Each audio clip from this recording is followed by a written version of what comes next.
오늘 우리에게 주시는 하나님의 말씀은 구약성경 시편 126편 1절로 6절의 말씀입니다. 하나님의 생명의 말씀입니다. 여호와께서 시온의 포로를 돌려 보내실 때에 우리는 꿈꾸는 것 같았도다. 그때에 우리 입에는 웃음이 가득하고 우리 혀에는 찬양이 찼었도다. 그때에 문나라 가운데서 말하기를 여호와께서 그들을 위하여 큰 일을 행하셨다 하였도다. 여호와께서 우리를 위하여 큰 일을 행하셨으니 우리는 기쁘도다. 여호와여, 우리의 포로를 남방 시내들 같이 돌려보내소서. 눈물을 흘리며 씨를 뿌리는 자는 기쁨으로 거두리로다. 울며 씨를 뿌리러 나가는 자는 반드시 기쁨으로 그 곡식단을 가지고 돌아오리로다. 아멘. 시편의 대다수는 다윗이 기록하고 있습니다. 그러나 시편 126편은 다릅니다. 왜냐하면요, 바벨론 포로 생활에서 해방된 것을 기념하는 내용들이 나타나기 때문입니다. 그래서 많은 경우는 다윗이 기록한 시편이 많지만은 시편 126편은 다른 저자로 이렇게 보고 있습니다. 특히 바벨론 2차 포로 교환을 사실상 진두지휘했던 그 에스라가 저자일 것이라는 데에 많은 학자들이 무게를 두고 있습니다. 그래서 시편 126편을 보기에 앞서서 잠시 에스라를 우리가 살펴보면서 그 말씀의 배경을 조금 더 이해해 보고자 합니다. 먼저 에스라가 어떠한 인물인지 살펴보겠습니다. 에스라 7장 1절에 보면은요, 2일 후에 바사왕 아닥사스다가 왕위에 있을 때에 에스라라 하는 자가 있으니라. 그는 스라야의 아들이요 아사랴의 손자요 힐기야의 증손이요. 네, 이게 무슨 말이냐 하면은 에스라는 바벨론으로 사로잡혀간 스라야의 아들로 태어났다라고 하는 역사적 그 기록을 이렇게 보여주고 있는 것입니다. 바벨론 그 포로 가운데 에스라도 한 명이라는 뜻이죠. 그러나 에스라가 이렇게 포로였지만은 당시에 이렇게 바벨론 포로들과 다른 점을 발견할 수가 있습니다. 한 두 가지 정도를 보겠는데요. 먼저 에스라 7장 6절 말씀을 보면은요, 이 에스라가 바벨론에서 올라왔으니 그는 이스라엘의 하나님 여호와께서 주신 모세의 율법에 익숙한 학자로서 그의 하나님 여호와의 도우심을 입음으로 왕에게 구하는 것은 다 받은 자이더니. 아멘. 네, 모세의 율법에 에스라가 어떠했다? 익숙했다. 에스라가 포로였습니다. 포로였지만은 에스라는 이렇게 모세의 율법에 익숙했고 학자로서 여호와의 도우심을 입음으로 말미암아서 왕에게 구하는 것은 다 받는 자였다, 이렇게 말하고 있죠. 또 하나 에스라서 7장 10절 말씀을 보겠습니다. 에스라가 여호와의 율법을 연구하여 준행하며 율례와 규례를 이스라엘에게 가르치기로 결심하였더라. 아멘. 자, 여호와 율법을 이렇게 연구하고 준행했다는 말이 뭐예요? 그대로 해봤다는 거죠. 또 그 율례와 규례를 가르치기로 결심했다. 자, 하나님의 말씀에서는 어떤 게 있냐면 율례가 있고 규례가 있어요. 율례라고 하는 것은 어떤 형률적인 거예요. 형법적인 거. 그리고 규례라고 하는 것은 어떤 관례적으로 어떤 규칙을 정해가지고 하는 것들을 말하는데, 이런 것들을 어떤 식으로 내가 법을 세우고 이것만큼은 정말 국가적인 법으로 해서 밀어붙이고, 또 어떤 것은 이렇게 반복적으로 규칙적으로 이것을 만들면서 관례를 삼아가지고 대대로 전하게끔 해야 되겠구나, 지금 이런 그 생각들을 에스라가 가졌던 거죠. 자, 이러한 에스라를 통하여서 아닥사스다 왕은 어떤 조치를 하게 되었느냐라고 하는 것입니다. 에스라서 7장 25절로 28절에 그 내용이 나오고 있습니다. 에스라여, 너는 내 손에 있는 내 하나님의 지혜를 따라 내 하나님의 율법을 아는 자를 법관과 재판관을 삼아 강 건너편 모든 백성을 재판하게 하고 그중 알지 못하는 자는 너희가 가르치라. 무릇 내 하나님의 명령과 왕의 명령을 준행하지 아니하는 자는 속히 그 죄를 정하여 혹 죽이거나 귀양 보내거나 가산을 몰수하거나 옥에 가둘지니라 하였더라. 우리 조상들의 하나님 여호와를 송축할지로다. 그가 왕의 마음에 예루살렘 여호와의 성전을 아름답게 할 뜻을 두시고 또 나로 왕과 그의 보좌관들 앞과 왕의 권세 있는 모든 방백의 앞에서 은혜를 얻게 하셨도다. 내 하나님 여호와의 손이 내 위에 있으므로 내가 힘을 얻어 이스라엘 중에 우두머리들을 모아 나와 함께 올라오게 하였노라. 아멘. 네, 자 아닥사스다 왕을 움직이신 그 하나님은 오늘 에스라를 통해서 그렇게 하고 계신다. 특별히 우리가 마지막 절에서 봤죠. 내 하나님 여호와의 손이 내 위에 있으므로 내가 힘을 얻어, 이렇게 말하고 있습니다. 오늘 이 시간에 여호와 하나님의 손이 우리 모든 삶 위에 있게 됨으로써 힘을 얻는 놀라운 역사들이 이렇게 우리 주변에 나타나지기를 주 예수님의 이름으로 축복합니다. 에스라는 이렇게 BC 458년 바벨론에서 포로의 아들로 태어난 포로의 아들이었으며 그 자신이 포로였습니다. 그러나 대제사장 아론, 엘르아살, 비느하스를 거쳐 사독 가계를 잇는 제사장이었습니다. 지금으로 말하면은 목회자 자녀라고 할 수 있죠.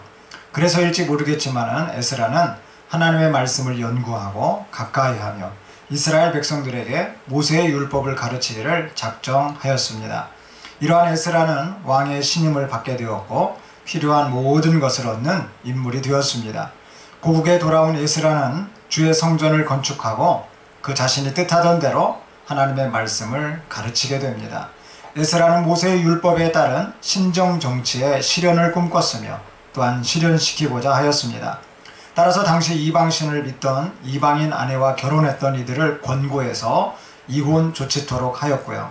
이방인과의 통혼을 철저히 금했습니다.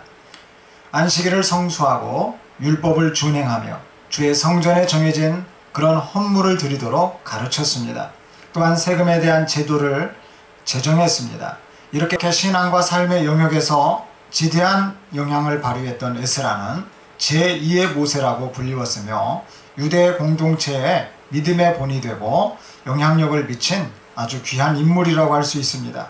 자, 이러한 에스라가 오늘 시편 126편의 저자가 아니겠는가 하는 겁니다. 자, 어찌되었던 시편 126편에서 바벨론 귀환 사건의 그런 내용을 엿볼 수 있습니다. 특히 예수 그리스도의 구속 사건을 예표하는 것으로 볼 수 있는데 바로 우리를 향하신 예수 그리스도의 구원, 즉 사랑의 사역을 뜻합니다. 자, 그러면 오늘 본문 시편 126편을 크게 우리가 두 단락으로 살펴보도록 하겠습니다. 먼저 1절로 3절은 포로 생활에서 해방된 감격을 볼 수 있는 내용입니다. 1절로 3절을 보겠습니다. 여호와께서 시온의 포로를 돌려 보내실 때에 우리는 꿈꾸는 것 같았도다. 그때에 우리 입에는 웃음이 가득하고 우리 혀에는 찬양이 찼었도다. 그때에 문나라 가운데서 말하기를 여호와께서 그들을 위하여 큰 일을 행하셨다 하였도다. 여호와께서 우리를 위하여 큰 일을 행하셨으니 우리는 기쁘도다. 아멘. 여호와께서 우리를 향하여 큰 일을 행하실 줄을 오늘 또 우리가 믿음의 눈으로 바라보실 수 있기를 주 예수님의 이름으로 축복합니다. 아멘. 오늘 러시아와 우크라이나 전쟁 중에 그 다국적 연합군을 포로로 잡은 뉴스를 제가 보았습니다. 다른 나라의 참전 군인들을 러시아가 재판에서 사형을 선고한 그런 뉴스였는데 참으로 가슴 아픈 그러한 현실이라고 할 수 있습니다. 곧 이어서 한국 사람 3명도 재판할 것이라는 그런 내용의 뉴스를 제가 접하면서 이 전쟁의 참혹함과 비참함을 다시금 느꼈습니다. 이렇게 전쟁 포로는 생명을 담보할 수 없는 인생이라고 할 수 있습니다. 당시 에스라 시대가 그랬다라고 하는 것입니다. 약소국이었던 이스라엘, 강대국이었던 바벨론, 그 전쟁에서 이스라엘의 많은 사람들이 포로로 잡혀갔습니다. 그리고 이국 땅에서 노동력이 착취당했습니다.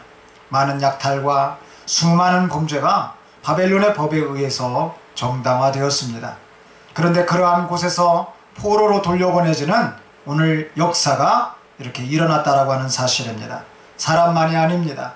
물질적인 재원과 여러 정치적인 지원을 받으면서 제2의 출애굽 여정이 되어졌다라고 하는 것입니다.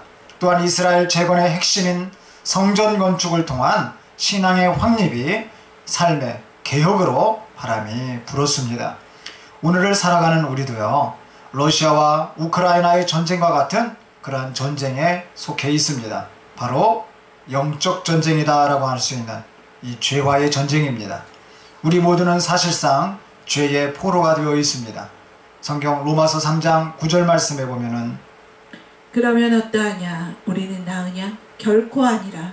유대인이나 헬라인이나 다 죄 아래 있다고 우리가 이미 선언하였느니라. 자, 우리가 죄의 포로가 되어 있다는 사실. 먼저 로마서 3장 9절은 우리가 결코 나은 사람들이 아니라고 하는 것입니다. 우리 모두가 다 죄 아래 있다. 참 가슴 아픈 현실이죠. 또 로마서 7장 14절 말씀을 보겠습니다. 우리가 율법은 신령한 줄 알거니와 나는 육신에 속하여 죄 아래 팔렸도다. 네, 하나님의 말씀은 신령해요.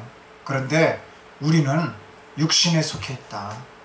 그래서 죄 아래 뭐 했다고 표현하고 있어요? 사도 바울은 팔렸다라고 말합니다. 팔렸다. 우리는 죄에 팔린 인생이라고 하는 사실입니다. 또한 갈라디아서 3장 22절 말씀을 보겠습니다. 그러나 성경이 모든 것을 죄 아래 가두었으니 이는 예수 그리스도를 믿음으로 말미암는 약속을 믿는 자들에게 주려 함이라. 아멘. 자, 성경은 말합니다. 모든 것을 죄 아래 가두었다라고 이렇게 얘기하고 있는 것이죠. 자, 이것은 왜 그렇게 되었느냐? 자, 저를 보실까요? 가둔 것은 어둠입니다. 성경의 표현에. 가둠은 어둠이에요. 또 닫힘은 형통하지 못함입니다. 죄 속에서 불통하고, 죄 속에서 갇혀있고, 죄 속에서 기쁘지 않고, 죄 속에서 행복하지 않은데, 이 갇힌 것을, 죄 아래 가둬진 것을 예수 그리스도의 그 믿음으로 말미암는 약속을 믿는 자들에게 자, 주려 한다. 뭐 하겠다? 열어주겠다라고 하는 거죠. 죄 가운데서 열어주겠다라고 하는 거죠. 구속과 속박 가운데서 열어주겠다라고 하는 거죠. 우리가 어떤 것이 잘 풀리지 않을 때 풀어지는 역사가 일어나면 기분이 좋습니다. 공부를 잘 못하던 학생이 공부를 하게 돼요. 사업이 잘 좋지 못하던 분들이 아주 사업이 번창하고 잘 돼요. 그러는 것처럼 우리가 죄 아래 있다라고 하는 것을 정확하게 이렇게 알고서 예수님을 바라보자. 지금 이런 말이 되고 있는 것이죠. 바벨론에서 포로로 잡혀간 이들을 다시 이스라엘로 인도하신 그 하나님의 역사가 우크라이나에서 러시아로 또 포로로 잡혀간 그러한 이들을 다시 인도해 주시기를 이 시간에 간절히 소망해 보면서 말씀을 전해 봅니다. 또한 죄로 인하여 사단 마귀에게 포로로 잡힌 그러한 인생들이 예수 그리스도를 통하여서 다시 기회를 얻고 구원의 여정으로 나아가는 그 축복의 시간이 되기를 우리 주 예수 그리스도의 이름으로 이 시간 축복합니다. 아멘. 이제 시편 126편 4절로 6절 말씀을 보겠습니다. 시편 126편 4절로 6절은 포로에서 아직 풀려나지 못한 나머지 포로들의 그 귀환을 위해 기도하고 있는 내용이라고 볼 수 있습니다. 시편 126편 4절로 6절을 보겠습니다. 여호와여, 우리의 포로를 남방 시내들같이 돌려보내소서. 눈물을 흘리며 씨를 뿌리는 자는 기쁨으로 거두리로다. 울며 씨를 뿌리러 나가는 자는 반드시 기쁨으로 그 곡식단을 가지고 돌아오리로다. 아멘. 포로로부터 해방되어 자유를 만끽하고 신앙을 찾은 이들이 할 일은 포로된 이들을 위하여 기도하는 일입니다. 지금 우리에게 자유가 있다라고 한다면 자유가 없는 이들을 위하여서 우리는 간절히 기도해야 합니다. 죄인들을 보며 정죄하는 것이 아니라 그 죄인들을 권면하며 사랑의 마음으로 더욱 힘써 기도해야 할 것입니다. 예수님께서도 신약에 보면은 베드로를 위해서 다음처럼 기도하는 장면이 나옵니다. 누가복음 22장 31절로 34절 말씀입니다.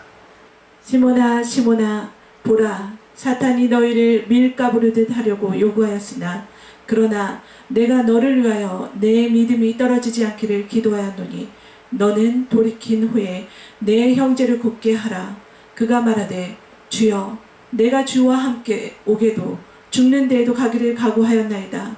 이르시되 베드로야, 내가 네게 말하노니 오늘 닭 울기 전에 내가 3번 나를 모른다고 부인하리라 하시니라. 자, 예수님의 수제자였던 베드로도 이 죄에 있어서만큼은 이렇게 온전할 수는 없었습니다. 예수님께 자부했잖아요. 베드로의 고백이 어땠습니까? 이처럼 으뜸이었어요. 죄라고 하는 성질은 베드로가 어떤 각오를 다짐하며 이렇게 말을 한다고 하여도 감당할 수 없을 만큼 그 각오의 방패를 뚫고 밀려 들어오는 무서운 성질의 것이라고 할 수 있습니다. 그러나 모든 것을 다 아시는 예수님은 사단이 밀가부르듯 요구하는 바로 그때에 베드로의 믿음이 떨어지지 않기를 이렇게 기도하셨다라고 영적인 부분을 말씀하여 주고 계십니다. 사단 앞에서의 죄인은 참으로 생명을 담보할 수 없는 무기력한 존재라는 사실입니다. 그럼에도 불구하고 우리가 주 예수 그리스도를 믿는 그 믿음 안에서 예수님을 따르게 될 때 구원과 생명의 역사를 담보받는 축복된 사실도 우리 함께 엿볼 수 있어야 할 것입니다. 이처럼 에스라와 그 에스라 공동체는 바벨론에 남은 포로들의 귀환까지를 놓고 눈물로 기도하였습니다. 예수님께서도 죄가 관통할 베드로를 향하여서 십자가에서 물과 피를 쏟으시면서까지 기도하셨던 것입니다. 그러므로 누군가를 향한 중보의 기도, 또 누군가가 나를 위하여 중보적인 기도를 해주는 것은 참으로 큰 일을 행하시는 여호와 하나님의 일하심 속에 있다라고 할 수 있습니다. 무엇보다 중요한 내용이 있습니다. 우리 잠시 에스라에 대해서 살펴보았지만은요, 하나님께서 바벨론에 포로로 잡혀갔던 자들을 돌아오게 하시는 놀라운 일을 이 시간 우리가 그려볼 수 있기를 바랍니다. 이스라엘을 향하신 하나님의 불변하신 사랑을 우리 함께 보자는 것입니다. 인간의 능력으로는 도무지 감당할 수 없는 일을 하나님께서는 역사 속에서 이렇게 행하셨습니다. 그것도 이스라엘이 죄악 가운데서 헤매이면서 이방의 신들까지 섬기는 그러한 죄악된 상황을 주님은 보여주셨습니다. 당시 바벨론에서 포로된 이스라엘 입장에서 보면은 이렇게 되리라고는 도저히 생각할 수도 없고 또 감당할 수도 없고 가능하리라고는 전혀 불가능한 그러한 상황이었습니다. 그러나 하나님께서 아브라함을 통하여 맺었던 언약을 기억하셨습니다. 포로된 이스라엘 백성들을 생각하셨습니다. 구원의 역사를 이루셨다라고 하는 이 사실은 참으로 인간적인 측면에서 보면은 도무지 이해할 수 없는 그런 경우였습니다. 그러나 이러한 일은 오늘날 이 시대를 살아가는 저와 여러분들에게도 동일하게 나타나고 있는 일들입니다. 지금도 예수님은 어디에선가 아브라함, 모세, 에스라, 베드로와 같은 누군가를 통하여서 구원의 일을 이루어 가십니다. 로마서 4장 18절 말씀입니다. 아브라함이 바랄 수 없는 중에 바라고 믿었으니 이는 내 후손이 이가 되리라 하신 말씀대로 많은 민족의 조상이 되게 하려 하심이라. 네, 아브라함이 뭐라고요? 바랄 수 없는 중에 바라고 믿음이 이렇게 한 아브라함에게 있었다. 이걸 보여주고 있죠. 또 출애굽기 3장 11절 말씀을 보겠습니다. 모세가 하나님께 아뢰되 내가 누구이기에 바로에게 가며 이스라엘 자손을 애굽에서 인도하여 내리이까. 자, 바랄 수 없는 중에 있는 연약한 자기 자신을 모세는 이렇게 바라보면서도 하나님의 말씀 안에 선 그런 모세가 이렇게 있었다라고 하는 것을 보여줍니다. 그리고 오늘 포로로 태어나서 바랄 수 없는 중에도 믿음으로 바라고 참으로 안타까운 마음을 가지고 회개하며 성전 중심의 신앙을 가지고 모세의 율법대로 살고자 삶의 개혁을 외치는 여러분 오늘날에도 이러한 사람들이 있습니다. 제가 바라기는 이 말씀을 듣는 오늘 저와 여러분들이 이러한 사람이 되시기를 주 예수님의 이름으로 축복합니다. 특히 에스라 10장 1절 말씀을 보도록 하겠습니다. 에스라가 하나님의 성전 앞에 엎드려 울며 기도하여 죄를 자복할 때에 많은 백성이 크게 통곡하며 이스라엘 중에서 백성의 남녀와 어린아이의 큰 무리가 그 앞에 모인지라. 네, 에스라는 여호와를 믿음으로 말씀을 가까이 할 뿐만이 아니라 이렇게 울며 기도하며 죄를 자복한 회개의 사람이었다라고 하는 사실입니다. 지금 저와 여러분도 바랄 수 없는 중에 바라고 믿는 그 믿음 안에서 하나님의 말씀을 가까이 하시고 울며 기도하며 죄를 자복하는 그 회개가 필요할 때라는 하는 사실을 직감하시고 이렇게 하면 어떻겠는가 하는 생각을 가져봅니다. 말씀을 마치겠습니다. 지금 이 시대에 저와 여러분이 아브라함, 모세, 다윗, 에스라, 베드로처럼 하나님의 손에 붙들려 놀라운 구원의 그 역사에 쓰여지시기를 우리 주 예수님의 이름으로 축복합니다. 지금 이 시대에 에스라처럼 하나님의 말씀을 가까이 하고 먼저 죄를 자복하고 회개함으로써 많은 이들을 주님께로 인도하는 거룩한 생명의 사람이 되시기를 우리 주 예수님의 이름으로 축복합니다. 지금 이 시대에 큰 일을 행하시는 여호와의 구원의 사역이 저와 여러분을 통하여 크게 확장되어지고 힘있게 실제로 이루어지는 그 현장을 체험해가며 예수님께 영광을 돌리는 거룩한 여정이 되시기를 우리 주 예수 그리스도의 이름으로 다시금 선포하고 축복합니다. 기도하겠습니다.